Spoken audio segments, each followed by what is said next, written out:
കാർഷിക സേവനങ്ങൾക്ക് ഇനി കതിർ ആപ്പ്. കൃഷി വിപ്ലവം ഇനി വിരൽത്തുമ്പിലൂടെ. കാർഷിക സേവനങ്ങൾക്ക് ഏകജാലക സംവിധാനം ഒരുക്കുകയാണ് സംസ്ഥാന കൃഷി വകുപ്പ് തയ്യാറാക്കിയ കതിർ എന്ന ആപ്ലിക്കേഷനിലൂടെ. കഴിഞ്ഞ ചിങ്ങം 1 കാർഷിക ദിനത്തിൽ നിലവിൽ വന്നതാണ് ഈ പദ്ധതി. Kerala agricultural technology hub and information repository എന്നതിൻ്റെ ചുരുക്കപ്പേരാണ് കതിർ എന്നറിയപ്പെടുന്നത്.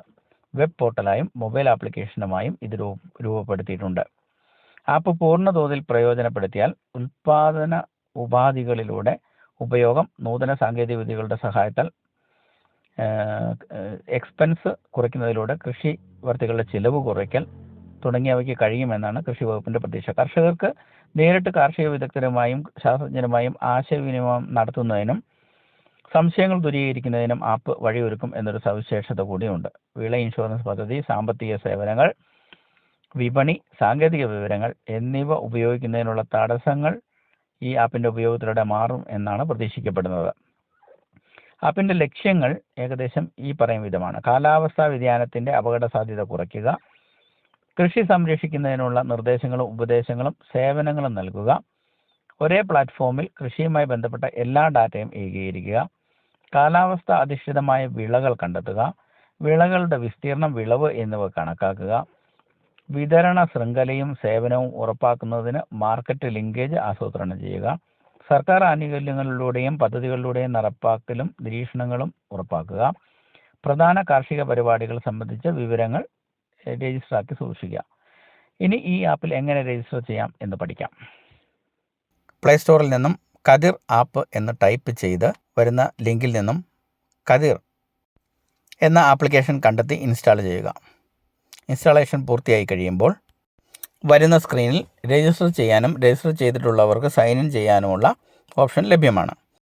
തുടർന്ന് ലോഗിൻ ചെയ്ത് കഴിയുമ്പോൾ കതിർ ആപ്പ് വഴി ലഭിക്കുന്ന സേവനങ്ങളെക്കുറിച്ചും നമ്മുടെ സ്ഥല വിവരങ്ങളെക്കുറിച്ചും നമ്മൾ ക്രിയേറ്റ് ചെയ്തിട്ടുള്ള ഗ്രൂപ്പുകളെക്കുറിച്ചുള്ള വിവരങ്ങൾ സ്ക്രീനിൽ ലഭ്യമാകും. ആദ്യമായി രജിസ്റ്റർ ചെയ്യുന്ന ഒരു കസ്റ്റമർ ആണെങ്കിൽ യൂസർ പ്രൊഫൈൽ എന്ന ഭാഗത്ത് ചെന്ന് അവരുടെ സ്ഥല വിവരങ്ങളെക്കുറിച്ചും മറ്റ് വിശദാംശങ്ങളും രേഖപ്പെടുത്തേണ്ടതുണ്ട്. ആദ്യമായി രജിസ്റ്റർ ചെയ്യുന്നവർക്ക് ഒരു എക്സ്പ്ലനേറ്ററി ആനിമേഷൻ ഈ സൈറ്റിൽ തന്നെ ലഭ്യമാണ്. ഇതിൽ ലാംഗ്വേജ് മാറ്റുന്നതിനുള്ള ഓപ്ഷനും തുടർന്ന് ലോഗിൻ ചെയ്യാനും രജിസ്റ്റർ ചെയ്യാനും ഒക്കെയുള്ള ഓപ്ഷൻസിൻ്റെ ട്യൂട്ടോറിയൽ വീഡിയോ കാണിക്കുന്നുണ്ട്. തുടർന്ന് രജിസ്റ്റർ ചെയ്യുന്നതിനായി ഈ രജിസ്റ്റർ എന്നെഴുതിയ ലിങ്കിൽ ക്ലിക്ക് ചെയ്യുകയും തുടർന്ന് വരുന്ന സ്ക്രീനിൽ ഫിൽ പ്രൊഫൈൽ ഡീറ്റെയിൽസ് എന്ന ഭാഗത്ത് കർഷകൻ്റെ പേര്, gender, date of birth, Aadhaar number, mobile number എന്നിവ നൽകി സബ്മിറ്റ് ചെയ്യുമ്പോൾ വരുന്ന OTP എൻ്റർ ചെയ്ത് കഴിയുമ്പോൾ ജനറേറ്റ് MPIN എന്ന ഒരു ഓപ്ഷൻ ലഭിക്കുകയും അവിടെ നമ്മളൊരു MPIN ക്രിയേറ്റ് ചെയ്ത് ജനറേറ്റ് എന്ന പച്ച ബട്ടൺ പ്രസ് ചെയ്യുകയും ചെയ്യുന്നു. തുടർന്ന് നമ്മുടെ ആപ്പ് നമ്മുടെ ഡാറ്റ എൻട്രി ചെയ്യുന്നതിന് സജ്ജമായിരിക്കുന്നു എന്ന് മനസ്സിലാക്കാം. തുടർന്ന് വരുന്ന സ്ക്രീനിൽ നമ്മുടെ പേരിനോട് ചേർന്നുള്ള ഒരു ലോഗോ പോലെ ഒരു ഐക്കൺ കാണാം. അവിടെ നമ്മൾ പ്രസ് ചെയ്താൽ നമുക്ക് നമ്മുടെ പ്രൊഫൈൽ ഡീറ്റെയിൽസ് അപ്ഡേറ്റ് ചെയ്യാൻ സാധിക്കും. ആ ബെല്ലൈക്കണിൽ നമുക്കുള്ള എന്തെങ്കിലും നിർദ്ദേശങ്ങളോ നോട്ടിഫിക്കേഷനോ വന്ന് കിടക്കുന്നതായി നമുക്ക് കാണാം. തുടർന്ന് സർവീസസ്, പ്രോഗ്രാംസ്, അഡ്വൈസറി തുടങ്ങിയ 3 കാറ്റഗറിയിലായി കുറച്ച് വിശദാംശങ്ങൾ നമുക്ക് ലഭ്യമാണ് എന്ന് മനസ്സിലാക്കാൻ സാധിക്കും. മൈ ഫാംസ് എന്ന ടാബിൽ ക്ലിക്ക് ചെയ്തുകൊണ്ട് നമ്മുടെ ക്രോപ്പ് വിവരങ്ങളെക്കുറിച്ചും സ്ഥല വിവരങ്ങളെക്കുറിച്ചുമുള്ള വിശദാംശങ്ങൾ നമുക്ക് രേഖപ്പെടുത്താൻ സാധിക്കുന്നു. മൈ ഗ്രൂപ്പ്സ് എന്ന സബ് മെനുവിൽ നമ്മൾ ക്രിയേറ്റ് ചെയ്തിട്ടുള്ള ഗ്രൂപ്പുകളെക്കുറിച്ചും ID കാർഡ് ആപ്ലിക്കേഷൻ എന്ന ലിങ്ക് വഴി നമ്മുടെ ID കാർഡ് നിർമ്മിക്കുന്നതിനെക്കുറിച്ചുള്ള വിശദാംശങ്ങളും ലഭ്യമാണ്.